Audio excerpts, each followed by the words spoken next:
We are the Gujarat Technological University.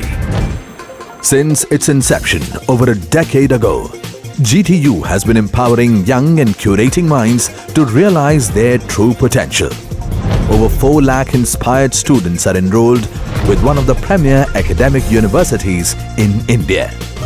With more than 450 affiliated colleges in its fold operating across 5 zones of the state, GTU, the International Innovative University, your place to move forward.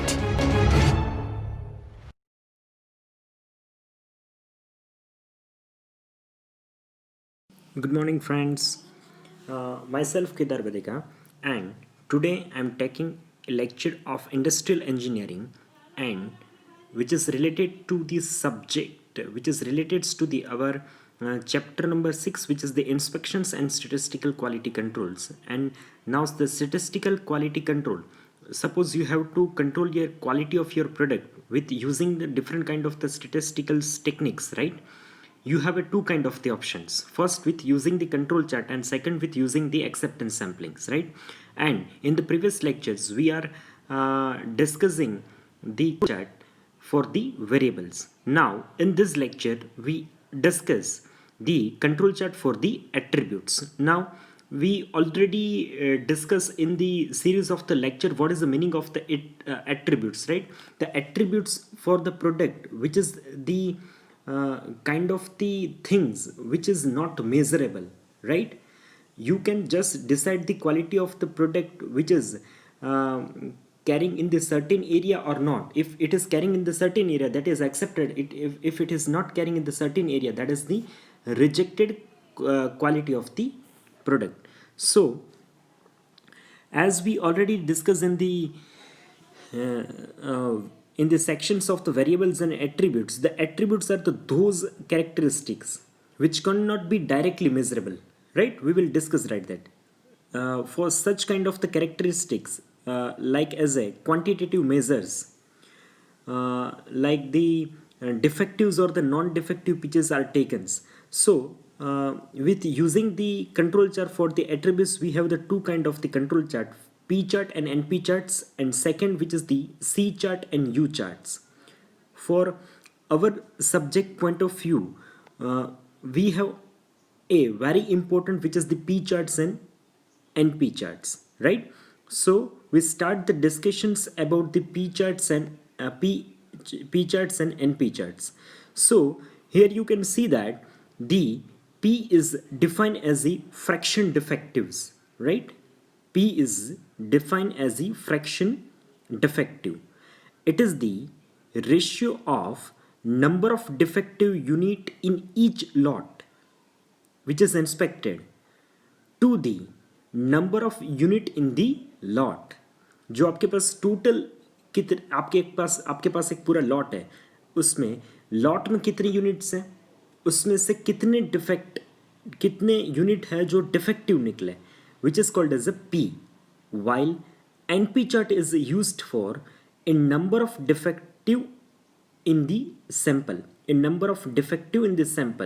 It is the N times P chart, which is the N time of the P chart. So we can mathematically write as the P is equal to the number of defective unit in each lot which is inspected upon the number of unit in the lot. So the control limit for the P charts. So we have two kind of the control limit, which is the upper control limit and lower control limit. So the upper control limit for the P chart is equal to P bar plus the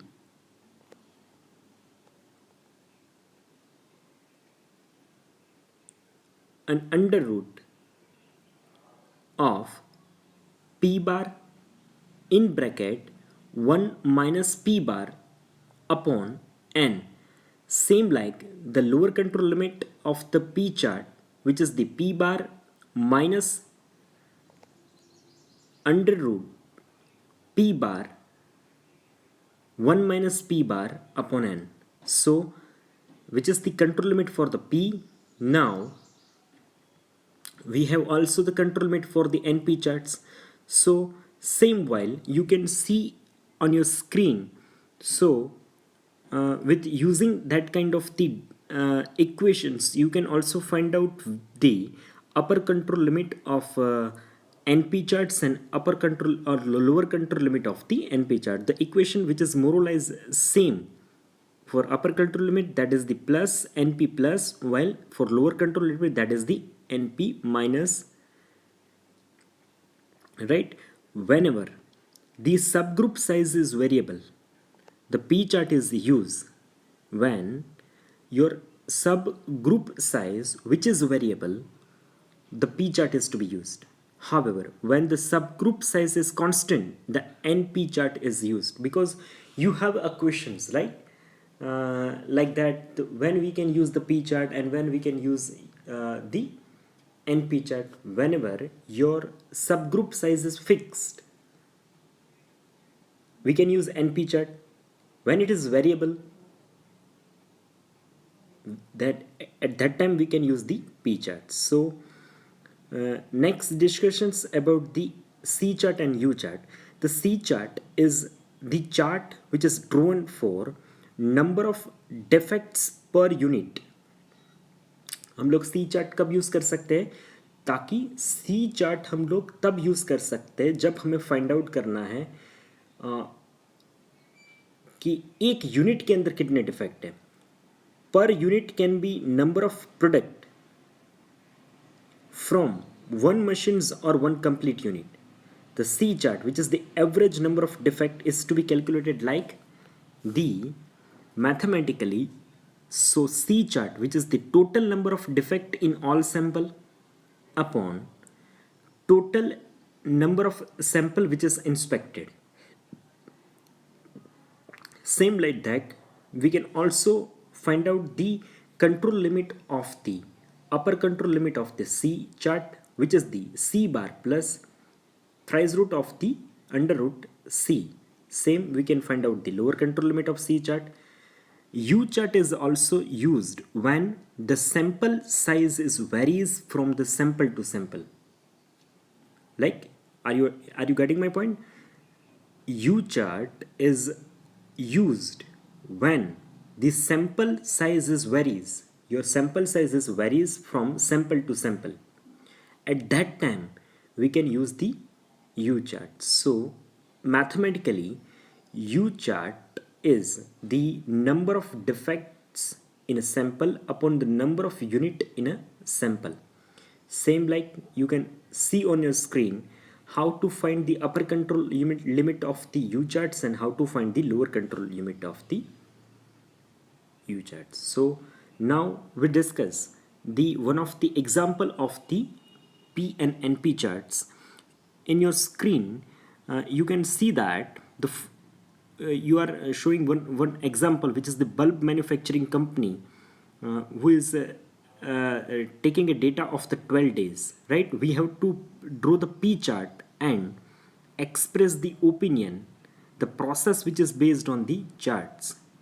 So one of the bulb manufacturing, we are getting the data of one of the bulb manufacturing companies, the data which is about the 12 days, right? So the number of bulb which is inspected N for 12 days and number of defective bulbs. So we start the solution of this example like that.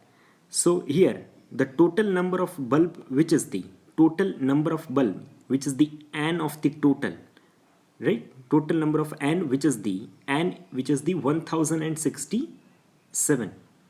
Now we are calculating the fraction defective for day 1, which is the P, which is the number of defective bulb upon the number of inspected bulb. So which is the 4 divided by 59, which is the 0.068, right? 0.068. Same wise, we have to find the value of the P for all 12 days, right?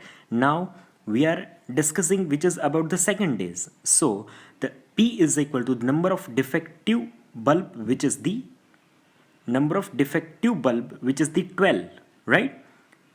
Or the total number of the inspected bulb for the day second, which is the 102. So P is equal to 0.118. So like same wise that we have to calculate the fraction defectives for all 12 days and we have to put into the tables. Are you getting my point na? So after that we have to find out the p bar charts. So p bar is equal to number of defective unit in each lot which is inspected, so upon the number of unit in the bulb. So the total number of unit which is inspected, which is the 115, right? And the total number of unit of the bulb which is the 1067. So p bar chart is equal to 0.1077. So now we can find the control limit of the upper control limit of the p chart, which is the p bar plus thrice root of p bar in bracket 1 minus p bar upon n. So which is the p bar, which is the 0.1077 plus thrice root of under root, right? 0.1077 in bracket 1 minus 0.1077 bracket is complete upon 1067, which is the 1067, which is the 0.1361. So likewise we are getting the upper control limit, and same we have to find out the lower control limit.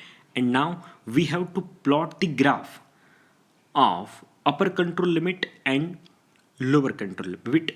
If any of the data which is cross the limit of the upper control limit and lower control limit, we can say that our system, our process, our operation is not under the control. We have to modify it. If all your fraction defectives are putting between, whenever you are putting that value in a graph, right? C chart or P chart, right? If all your values are between the upper control limits and lower control limits, then there is no problem. But if any of the value which is crossing the limit of the either upper control limit, either lower control limit, so we can say that our process or operations are not under the statistical control limits. So we can focus on that points and we have to correct that points, because that is statistically not the perfect way to manufacturing the product. So this chart is help us to find out the product whether it is under control limits or the not. With specifically we can say that based on that decision we can say that the product lot is defectives or not defectives from this chart result. Meanwhile we can same with using the same different equations for the NP chart, we can also draw the NP charts. But NP chart is used whenever our subgroup size which is the constant, right? Here which is the, so what I want to say, if your suppose आप देख सकते हैं, मैं आपको easy language में अगर बताऊं ना, तो यहाँ पे जो आपका एग्जाम्पल था ना, जिसमें नंबर ऑफ इंस्पेक्टेड बल्ब, जिसमें आपका जो एक लॉट साइज था ना वो वेरी हो रहा था. आप देख सकते हैं डे 1 में 59 था, डे 2 में 102 था, डे 3 में 48 था, फिर डे 4 में 130 था. सो वो वेरी कर रहा था. इसलिए हम इस चार्ट के लिए सिर्फ पी चार्ट ड्रॉ कर सकते हैं. इफ़ वहाँ पे अगर हमारा लॉट साइज जो था वो कांस्टेंट होता, जो सब जगह पे हम लोग for all 12 days we can only inspected अगर लॉट साइज था वो एक फिक्स था विच इज़ दी 50, राइट, 50, तो उस कंडीशन के बेस के ऊपर हम लोग वहाँ पे एनपी चार्ट को ड्रॉ कर सकते थे। अगर वो कांस्टेंट 50 होता फॉर ऑल 12 डेज तो फिर एनपी चार्ट यूज़ कर सकते थे। वो कांस्टेंट नहीं था, इसलिए हमने क्या किया, हमने पी चार्ट ड्रॉ किया। So this is all about the P and NP charts. You can also draw the C chart and U chart for same kind of the variables, right? So which is very similar to that. So we cannot discuss this C chart and U chart in this our lectures. You can see on your book, on your textbook, and you can easily understand with based on that NP or P charts. So this is all about the control chart for the attributes. In next lecture, we're discussing the last topic of our subject, which is the acceptance samplings on tomorrow, right? If you have any kind of the queries, any kind of the questions, so you can ask me in the comment sections in this video. Thank you so much for watching this video.